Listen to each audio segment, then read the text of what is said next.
I am such an awesome guy. I make so many videos. Hello there, Price of Reason here with a series review. After watching the first 2 episodes of Star Trek Picard Season 3, I was unsure if the next episode would be as good as the first 2. After all, the first 2 seasons of this very show were practically unwatchable, and although Picard Season 3 seems to have started with a massive course correction, I was still rather skeptical. In my video, I will quickly go over the main plot of Episode 3 and then discuss my thoughts about the episode itself. Episode 3, titled 17 Seconds, starts within the nebula where the enemy ship called the Shrike is on the heels of the Titan. Flashback to a few decades earlier where a somewhat de-aged Picard and Riker are celebrating the birth of Riker's son. For those of you that didn't bother watching Picard Season 1, it is explained there that Riker's son actually later dies due to some type of uncurable illness. Anyhow, Riker tells Picard what a joy it is to be a father and how it changed his life. Flash forward to present time. With their sensors not functioning properly and additional energy surges from the nebula affecting their ship, the Titan isn't doing so well. Meanwhile, Picard and Beverly have an argument about why she never told him about their son Jack's existence. On Beverly's end, she says that Picard was always so busy with his work, didn't want kids, and he always had a target on his back, which could endanger the child. On his end, Picard says that Beverly should have given him a choice whether he wanted to be a father and a family man. Beverly also tells Picard that Jack knew he was his father and he never wanted to connect with him.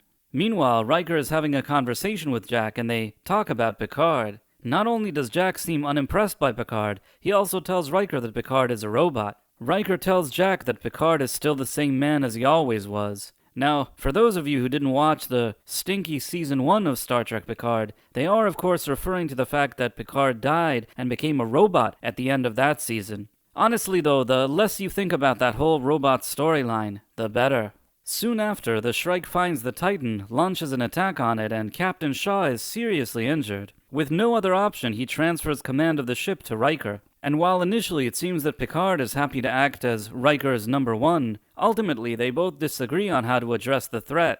Riker's ongoing evasion attempts are leading the ship deeper into the nebula, as the Shrike continues to use its teleportation weapon against them. Picard wants Riker to fire at them, but he's not in command. Meanwhile, an injured Captain Shaw tells Jack to find out how the Shrike keeps finding the Titan. Along with 7 of 9, Jack finds out that there is some type of rogue agent on the ship. Jack then gets poisoned by the agent, who turns out to be a changeling, and hears a voice within some vision telling him to find them. For those of you not familiar, by the way, changelings are a species we're introduced to in Star Trek Deep Space Nine. Meanwhile, Worf and Raffi capture and interrogate somebody connected with a recent terror attack at Starfleet recruitment, and it turns out that he's a changeling too, so they destroy him. Worf then tells Raffi that although the changelings were defeated during the Dominion War, not all of them accepted defeat, which is probably why they're causing problems again. At the end of the episode, after a bomb goes off on board the Titan and disables its warp system, Picard convinces Riker that they have to attack the Shrike. That plan ends up backfiring as the Shrike uses its teleportation weapon to direct the Titan's fire on itself. At this point, all of the Titan's systems are out, the ship is effectively dead, and Riker tells Picard to remove himself from the bridge as he's just killed them all.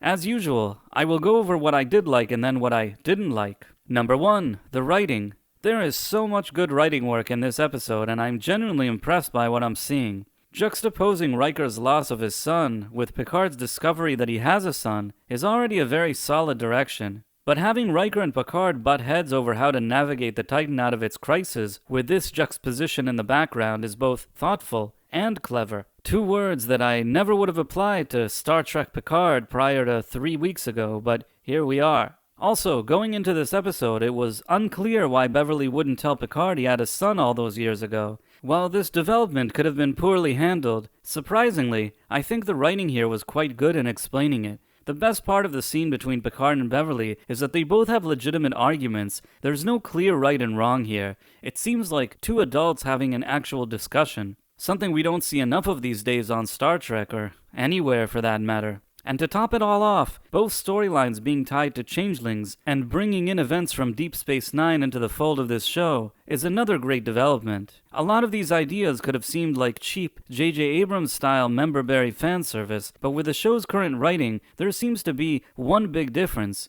Anything they bring into the fold is actually properly written into the story. You could say that there is an abundance of these type of things, but I will always prefer an enthusiastic showrunner that loves the franchise and wants to put in as many different elements into a series than one that doesn't care about it and is just collecting a check. Number 2, the acting. I can't help but feel like many of these actors were waiting to finally reprise their iconic Star Trek roles, for real this time. What a difference it makes when they're given an actual story with actual stakes, one that actually gives them something to do. But as much as I like the writing here, on a sci-fi show like Star Trek, you also need good acting to sell the story to the viewers, and this cast absolutely delivers. For starters, Patrick Stewart finally gets to act like Captain Jean-Luc Picard on a show that's called Picard. And even at age 82, Stewart seems to rise to the challenge, but he's not alone. The scene with Patrick Stewart and Gates McFadden was an example for good acting from two good actors who have years of experience working together.